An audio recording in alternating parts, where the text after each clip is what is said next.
ಯಾವತ್ತಿ ಅರವಣಿಗೆ ಪ್ರವೇಶವನ್ನು ಮಾಡುವಂತಹ ಕಾಲಕ್ಕೆ ನಿಮ್ಮದಾದಂತಹ ಸಂತೋಷದ ಮುಖವನ್ನು ಕಂಡಿನಂತಾದ್ರೆ ನನಗದು ಉಲ್ಲಾಸವೇ ಸರಿ. ಅಂತಹದ್ರಲ್ಲಿ ಎದುರಾಗಿ ನೀವುಗಳು ಬರುವಾಗ ಒಂದು ಕ್ಷಣಕ್ಕೆ ನನಗೆ ಸಂಕೋಚ ಉಂಟಾಯಿತು. ಎದುರಾಗಿ ಬಂದವರು ನನ್ನ ಹೆಂಡತಿಯರೋ ಎನ್ನುವ ಹಾಗೆ. ಆಮೇಲೆ ಸ್ಪಷ್ಟವಾಗಿ ಗೊತ್ತಾಯಿತು, ತಂದಿದ ಆನಂದದಿಂದ ಇದುವರೆಗೆ ನನ್ನ ಎದುರಾಗಿ ಬಂದವರು ನನ್ನ ಮಡದಿ ಮನೆಯಲ್ಲಿ ಎನ್ನುವ ಹಾಗೆ. ಯಾವತ್ತೂ ಒಂದಿಬ್ಬರು ನನ್ನ ಎದುರಾಗಿ ಬಂದು ಸಂತೋಷದ ಮಾತುಗಳನ್ನು ಆಡುತ್ತಾ ಇದ್ದವರು. ಇಂದು ಹಾಗಲ್ಲ, ಎಲ್ಲರೂ ಒಟ್ಟಾಗಿ ಬಂದಿದ್ದೀರಿ. ತಂದಿದ ಆನಂದದಿಂದ ಇದುವರೆಗೆ ಬಂದಿದ್ದೀರಿ. ಈ ರೀತಿಯ ಬೇಸರದಿಂದ ಬರಬೇಕು ಅಂತ ಇದ್ರೆ ಯಾವುದೋ ಒಂದು ಕಾರ್ಯಕಾರಣ ಇದ್ದೇ ಇರಬೇಕು. ಮನಸ್ಸಿನ ಹದನವೇನೆಂಬುದನ್ನು ವದನ ಸೂಚಿಸುತ್ತದಂತೆ. ಹಾಗಾಗಿ ನಿಮ್ಮ ವದನವನ್ನು ಕಂಡಂತ ನಾನು ಪ್ರಶ್ನೆಯನ್ನು ಕೇಳುತ್ತಾ ಇದ್ದೇನೆ. ಈ ರೀತಿಯಾಗಿ ಬರುವ ಕಾರಣ ಏನು ತಿಳಿಸುವಿರಾ?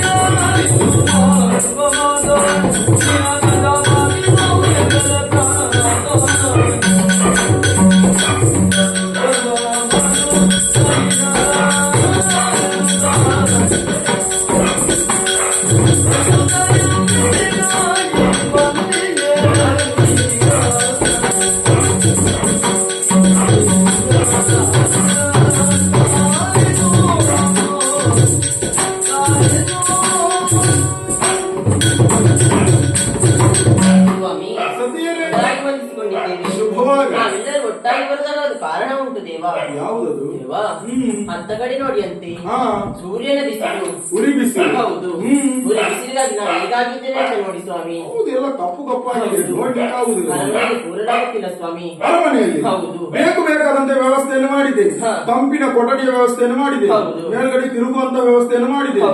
ಹಾಯಾಗಿ ಇರುವುದು ಬಿಟ್ಟು ಎಲ್ಲ ಬಿಸಿ ಬಿಸಿಯಾಗಿದೆ ಸ್ವಾಮಿ. ಹೌದಾ? ಸುಡುತ್ತ ಉಂಟು ಸ್ವಾಮಿ. ಹೋದ್ರೆ ಅಲ್ಲಿ ಕೆರೆ ಕಾಣ್ತದೆ, ಅದಕ್ಕೆ ಹಾರುವುದು. ಅದನ್ನ ನೀರನ್ನು ಮುಟ್ಟುವುದಕ್ಕಾಗುದಿಲ್ಲ ಸ್ವಾಮಿ, ಅಷ್ಟು ಬಿಸಿ ಉಂಟು. ಅಂದ್ರೆ ಕೆರೆ ನೀರು ಕೂಡ ಬಿಸಿ ಏರಿದೆ. ಹೌದು, ಅಷ್ಟು ಸೂರ್ಯನ ಬಿಸಿಲು ಉಂಟು. ಹೌದು, ಅದಕ್ಕೆ ಏನು ಉಪಾಯ ಉಂಟಾ ಸ್ವಾಮಿ?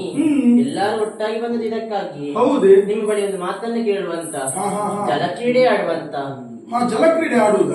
ಈಗ ನೀರು ಬಿಸಿ ಉಂಟು ಅಂತ ಹೇಳ್ತೀರಿ, ಎಲ್ಲಿ ಜಲಕ್ರೀಡೆಯನ್ನು ಆಡುವುದು? ನರ್ಮದಾ ತೀರದ ಬಳಿ ಹೋಗುವಂತ. ನರ್ಮದಾ ತೀರ ಎನ್ನುವುದು ಅದು ಶ್ರೇಷ್ಠವಾದಂತಹ ನದಿಯೇ ಹೌದು. ತಂಪಾಗಿ ಇಂದಿರಿನಿಂದ ಒಗೆದವಳು ಅಂತ ಹೇಳ್ತಾರೆ. ಅವಳು ಓಷಾಧೀಶ ಅಂತ ಚಂದ್ರನಿಗೆ ಕರೀತಾರೆ. ಔಷಧಿಯ ಗುಣವುಳ್ಳವ.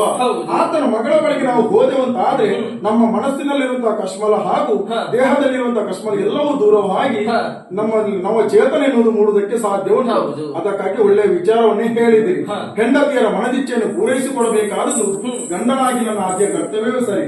ಅದಕ್ಕಾಗಿ ನಿಮ್ಮ ಮನದಿಚ್ಛೆಯಂತೆ ನಿಮ್ಮೆಲ್ಲರ ಸಂತೋಷಕ್ಕಾಗಿ ಜಲಕ್ರೀಡೆಯನ್ನು ಆಡುವರೆ ಅರಮನೆಯನ್ನು ಬಿಟ್ಟು ನರ್ಮದಾ ನದಿಯತ್ತ ತೆರಳುವ.